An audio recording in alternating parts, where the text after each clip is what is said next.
네, 경제를 배워보는 시간 오호라 경제 시작하겠습니다. 최양호 인포스탁데일리 기업정책연구원장, 김남성 ISO 기업정책연구원 부원장 함께합니다. 어서 오십시오. 네, 반갑습니다. 지난주에 최양호 원장 이제 일이 있으셔 못 나오셨고 네, 오늘은 죄송합니다. 또 우리 윤경호 의원이 또 일이 있으셨는데 우리 김남성 부원장님은 기자 출신이시라면서요? 네네. 예. 어디? 아니 모 매체에서 한 20년 가까이 일했고요. 예. 주로 이제 외교안보, 예. 정치 분야 했는데 제 주전공은 이제 북한 문제, 그러시군요. 그리고 중국 문제, 북중 관계가 제 이제 석사, 박사 논문 주제입니다. 그러면 김남성의 레이더를 한번 해야 되겠는데. 북한에서, 중국에서 박사학위 막 그러신 분이. 중국 어디요? 뭐 본인한테 박사는 칭화대에서 석사를 했고요. 칭화대에서 예. 중국 최고의. 很小中国很大嘛. 그러시구나. 아니 기자 하시면서 언제 또 그렇게 공부를 열심히 하셨대요? 아니 뭐 어떻게 하다 보니까 기자는 반하고 또 공부도 반하고 해서 이것도 못하고 저것도 못하는 뭐 그런 상황이 됐습니다. 이분이요 탐사보도 팀장을 하셨어요. 그러시군요. 그래서 뭐 하나 주면은 예. 아우 그냥 뭐 진돗개가 저리 가라고. 만나 뵈서 영광입니다. 예, 진돗개는 아니고 범띠입니다 제가. 계잡는. ISO는 뭡니까? ISD입니다. ISD. ISD. 예, 예. 제가 잘못 읽었군요. 예, 예. ISO라고 적혀 있어가지고. ISD는 뭡니까? 예, 인포스탁 데일리 똑같습니다. 거기에 예. 오늘 아주 이렇게 또 나와주셔서 감사합니다. 오늘 북한 감사합니다. 경제 그러면 좀 우리가 알아볼 텐데 먼저 우리가 안보리 비상임이사국으로 선출이 됐지 않습니까? 네. 그 의미가 뭔지 좀 궁금해하는 분들이 많으신데 김남성 박사님께서 또 그쪽 전공을 하셨으니까 예, 예.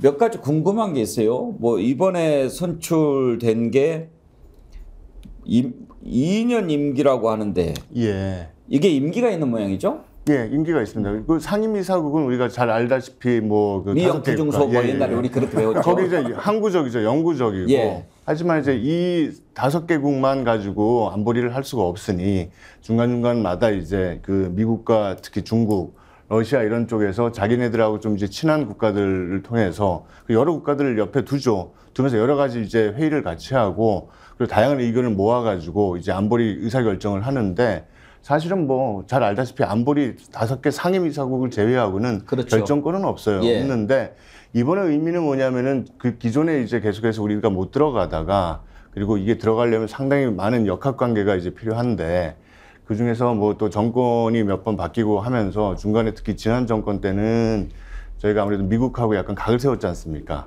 친중이라고 얘기를 할 수 예. 없으나 그러면서 이제 미국과 이제 일본 뭐 일본은 상임이사국은 아니지만 이제 미국과 일본을 중심으로 해서 우리나라를 좀 비상임이사국에 들어오게 하는 게 일정 부분 국가의 수준이 좀 높게 가는 거니까. 예. 왜냐하면 안보리 사실 위에는 안보리가 결정을 하는 거 아닙니까? 예.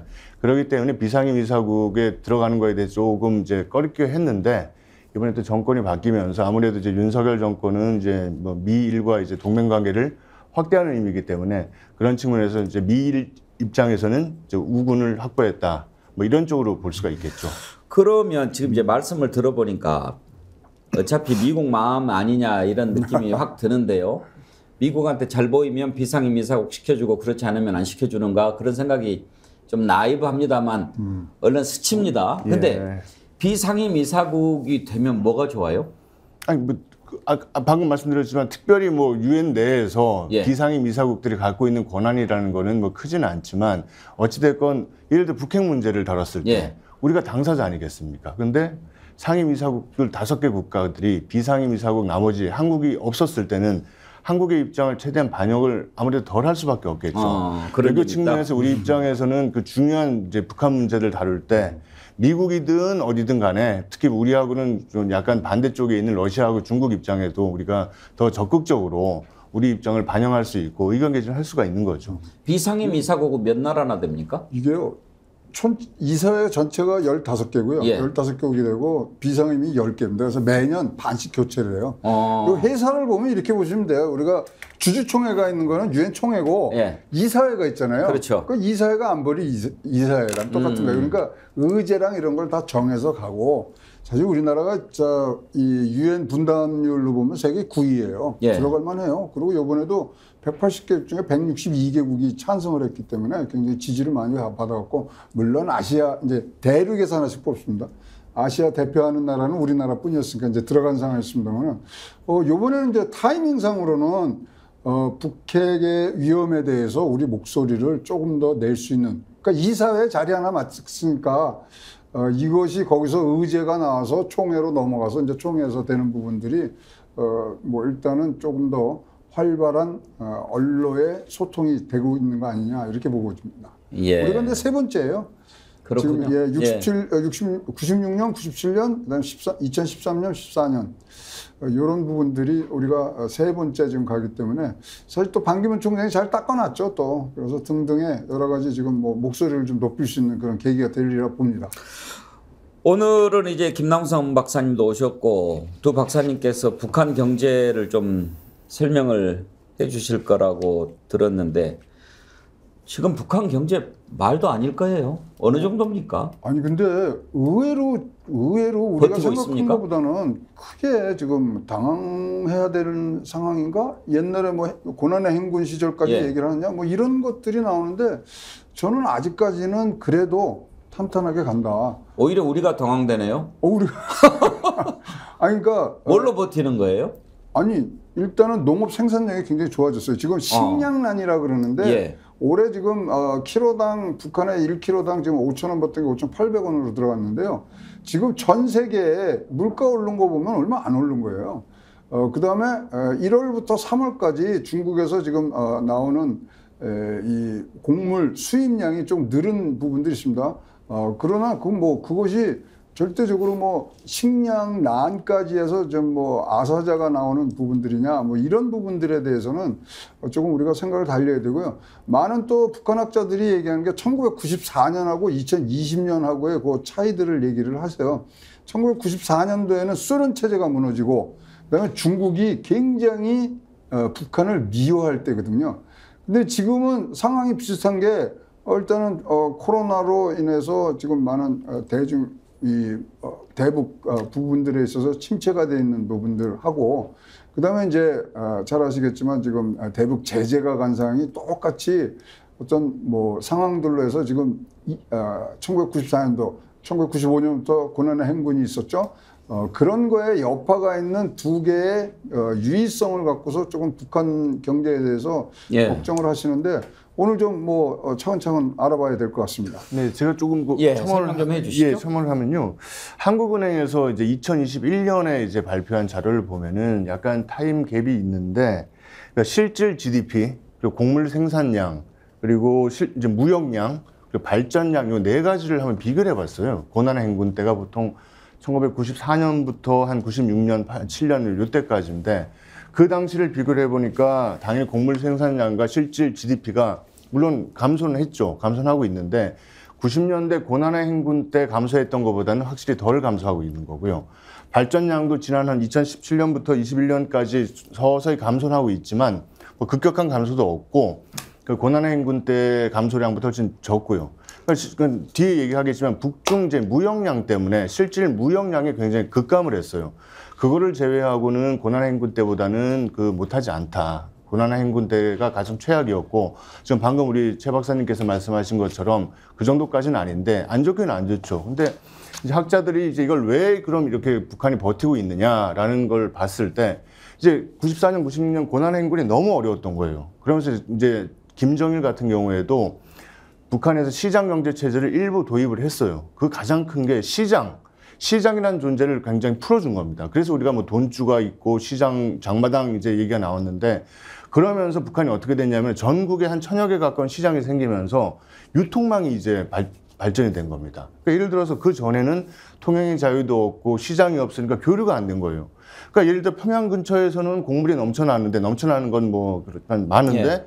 저기 양강도 해산 가면 없어 굶어 죽는데 지금은 시장이 있기 때문에 유통이 돼요. 조금 돈을 더 주면은 원산에 있던 것들이 해산으로도 가고 뭐 무안으로도 가고 이러면서 돈에 따라서 움직이게 되니까 그 이전처럼 어느 한쪽이 급격한 이제 물자 부족으로 한쪽이 물자 부족으로 안 좋으면 또 반대쪽도 안 좋을 수밖에 없거든요. 이제 그런 부분들이 많이 이제 양호해졌다.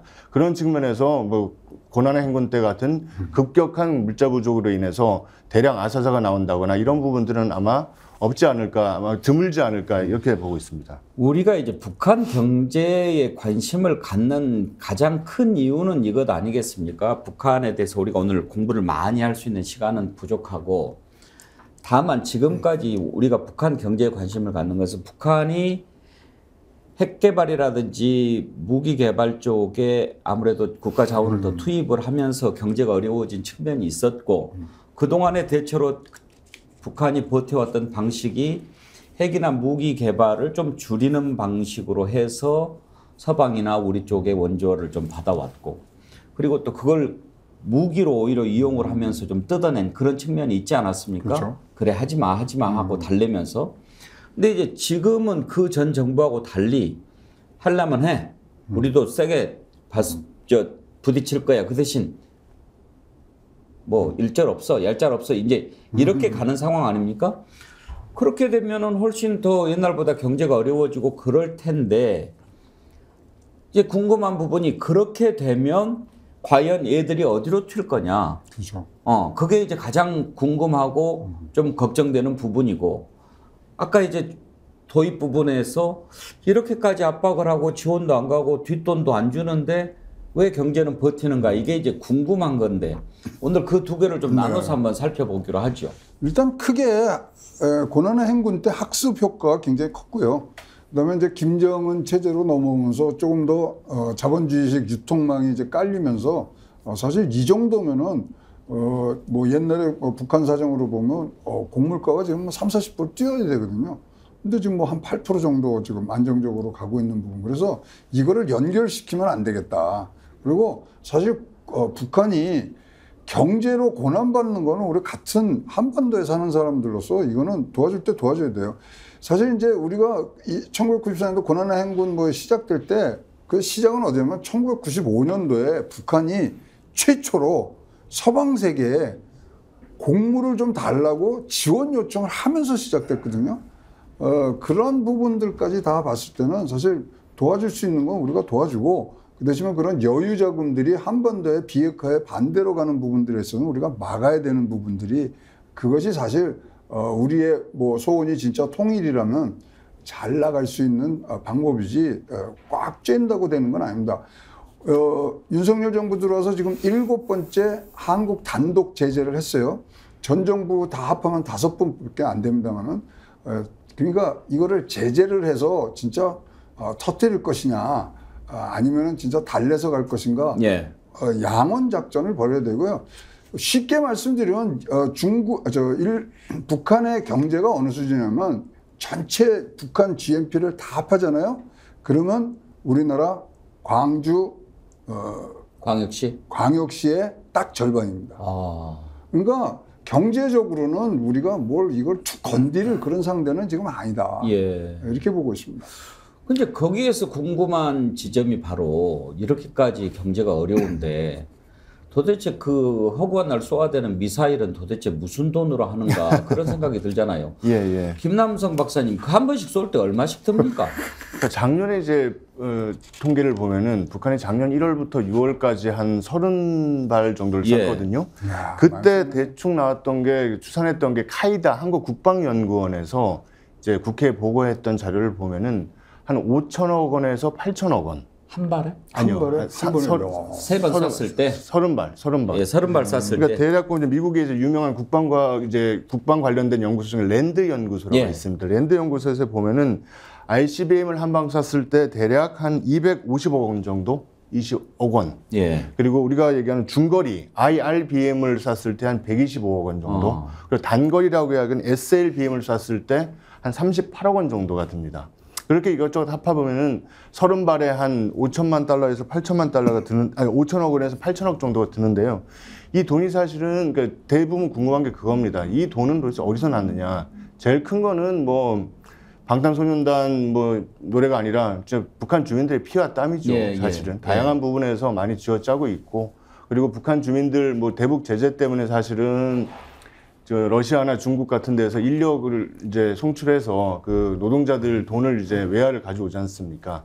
그래서 사실 거의 막혔는데, 그 전에 이제 러시아 벌목공이나 중국 쪽에서 그 노동자로 일했던 분들 쭉 얘기를 들어보면은 거의 그 버는 돈 많이 벌면 한 달에 뭐 한 미국 달러로 2,000달러에 3,000달러를 벌면은 거의 95%를 다 당해서 가져가요. 그 5%는 최소한의 이 사람들이 먹고 살 수 있는 숙소하고 밥값 정도. 그런 것들이 1년에 한 2억 원에서 3억 원, 억 달러, 많을 때는 10억 달러도 넘었습니다. 이제 그런 부분들이 많이 줄어들었는데, 그래서 그 다음 그런 것들을 가지고 계속 만들어냈고, 지금 현재 입장에서는 가장 큰 거는 미국에서 지금 제일 주시하고 있는 거는 북한 해킹입니다. 해킹. 해킹 문제, 해킹 같은 경우에는 굉장히 북한이 지금 뭐 IT 강국이라는 얘기를 들을 정도로 굉장히 세요. 그러니까 작년 같은 경우에도 해킹으로 해서 북한이 벌어들인 돈이 뭐 한 1조에서 2조 정도. 해킹으로는 어떻게 돈을 버는 겁니까? 그러니까 우리가 알고 있죠. 우리도 가끔 당하지만 지갑을 털러 가는 거죠. 전자지갑. 은행들 들어가고 은행들 뺀다든지. 바로 그 현찰을 빼는 뺄 수도 겁니까? 있고. 그리고 우리 지금 뭐 가끔 얘기 나오는 뭐 그런 전화로 얘기하는 사기처럼 그렇게 보이스피싱 같이. 그런 것처럼 안에서 할 수도 있는 거고. 그리고 중요한 건 요새는 코인. 이 체인 이제 체인이 만들어지면서 코인 쪽의 거래를 또 들어가서 빼고, 코인 쪽으로 들어가가지고 많은 해킹을 해서 그쪽에 거래 있는 것들 많이 뺍니다. 아마. 저는 해킹에서 단순히 뭐 이렇게 교란하고 마비시키고 이런 것만 하는 줄 알았더니 직접 현찰을 수금까지 한다 이 말씀이에요. 그렇죠. 거의 뭐 암호화폐가 작년 같은 경우에도 거의 탈취한 암호화폐가 대략 한 5천억 원 정도. 우리가 알고 있는 라자루스 그룹이라고 하는 해킹, 북한 해킹의 가장 유명한 이제 그런 단체들은 약 한 10억 달러에서 1한 2, 3억 달러, 한 1조 2천억에서 3천억, 뭐 그런 게 하나 있고요. 그럼 그런 걸 만약에 뜯겼을 때, 뭐 어디 방법이 있습니까? 방법이 없는 거죠. 그러니까 미국 이제 FBI나 이제 유엔에서도 계속해서 서칭을 하면서 경고를 하고 있는 거고. 그 국제사법재판소 이런 데도 손길이 안 미칩니까? 지금 요새는 MMSOU라고 그래서 이제 서로 영장 없이 가서 바로 할 수 있게 서로들 거기에 가입을 합니다. 그래서 뭐 북한은 누가 들어가? 아니 그러니까 지금 다 나와 있는 친구들이거든요. 그러니까 우리 말하는 김숙희 뭐라든가 등등이 많이 좀 하고 있고, 지금 뭐 오늘 아침 뭐 뉴스로 보면은 지금 뭐 에스토니아에 있는 아토믹 월렛에서 또 지금 뭐 거의 1억 달러 이상을 지금 뺏겼대요? 땡겨서. 이거 계좌 이체만 하면 되거든요. 근데 이제 이 부분이 사실 미국에서 처음으로 뭐 꼬랑지를 잡았던 게 뭐냐면 캘리포니아에 하모니 펀드라고 있었거든요. 거기서 1억 달러 해킹이 딱 되는데 그게 북한으로 들어간 정황을 잡아요. 근데 요번도 역추적을 해보니까 같은 계좌에서 지금 움직이는 부분들이 있기 때문에 이거는 해커들의 지금 손실력 상황이라고 보고요. 2022년까지 지금 뭐 6억에서 10억 달러 정도니까. 그러면은 뭐 지금 이게 뭐 딱 구체적으로 북한의 범행이다 이렇게 드러난 게 없기 때문에 정확히 추산하기는 힘들겠습니다만, 대충 짚어봤을 때 이런 식으로 뜯어간 그 자금이 북한 경제에 차지하는 포션, 그 비율은 어느 정도나 된다고 볼 수 있을까요? 그러니까 북중 무역이 2016년에 보통 북한과 중국의 수출과 수입이 한 5억 달러 정도 되는 거예요. 근데 이게 이제 2017년, 18년에 이제 유엔의 대북 제재, 그러고 나서 2021년에 코로나 이제 봉쇄 때문에 이게 7억 1천만 달러로 줄었습니다. 그러니까 근데 북중 무역이 북한의 전체 무역에서 차지하는 비중이 93%예요. 근데 그게 7억 대략 한 7억 달러인데 7억 달러. 지금 방금 말씀하신 것처럼 한 10억 달러 정도의 해킹 금액이 나오면은 자기 대외 무역의 93%를 차지하는 중국의 전체 무역액보다 더 많은 액수인 거죠. 거기에 몰빵할 만하네요. 할만하죠. 그래서 저도 이제 취재할 때 사실 2017년, 16년에 북한에서 무슨 일이 있었냐면은 그때 이제 그 박근혜 정부 때 그 당시 이제 국정원장하고 국방부 장관 이제 뭐 이렇게 나중에 다 인터뷰해서 이제 얘기를 한 건데 김정은 암살 작전을 실제 우리가 같이 펼친 적이 있어요. 드러났습니다. 북한이 그거를 발견을 해가지고 역으로 우리 국정원 요원들을 단둥해서 역추적을 해가지고 카메라까지 다 찍어서 그걸 다 송출을 했어요. 우리 민족끼리라는 우민끼라고 하는 그 TV에다가. 예. 그때 이제 얘기를 들어보면은 그 당시에 북한 내부에 있는 혁명 조직이라고 얘기하는 그 조직원의 그 중간, 그러니까 중간 정도 간부가 자기 아들이 북한에서 가장 뛰어난 그 해킹 조직에 학교에 있다고 말할 정도로 걔네들을 가장 머리 수학과 과학 잘하는 애들 뽑아서 북한에 보면 이제 금성중학교라고 있습니다. 금성학원. 예, 금성. 이설주 나온 학교. 예. 근데 과거 이설주가 나올 때는 이쪽이 아니었는데 지금은 본격적으로 3년, 6년 중고등학교 과정 6년을 해가지고 가장 좋은 애들을 금성중학교에 보내서 철저히 훈련시킨 다음에 우리가 알고 있는 김일성 종합대학교, 김책공대 아니면 뭐 총참모부 소속의 그 김일성 그 군사대학교 이런 쪽으로 보내가지고 해킹 전사로 만들어서 예. 단둥부터 해서 전 세계를 내보내요. 이제 그 정도로 해서 그 당시에 이제 돌아가면은 김정은 암살 작전을 이제 했던 그 북한 내부에 있는 그 중간 간부가 북한 내부에서 머리 좋은 애들은 이 해킹 학원에 들어가기 위해서 왜냐하면 돈과 명예가 보장이 되니까 그 정도로 굉장히 치열하다 이렇게 얘기가 나오고요. 예. 예. 개인 이름도 나왔어요. 심현석, 김상만. 지금 그러니까 여기서 어떻게 보면 위장으로 해외 IT 회사에 네. 취업을 합니다. 취업을 해서 거기서 사실 모든 것들 하고 최근에 이제 뭐 나온 얘기들은 이렇게 해킹을 하다 보니까 뭐 암호화폐만 하겠어요? 개발하는 그런 자료라든가 이런 것들도 그렇죠. 굉장히 지금 많이 가고 있고 실력이 좋다 보니까 사실 조금 뭐 저개발 국가에서는 굉장히 갖다 쓴답니다. 예. 그러니까 거기는 진짜 병 주고 약 주고 다 해요.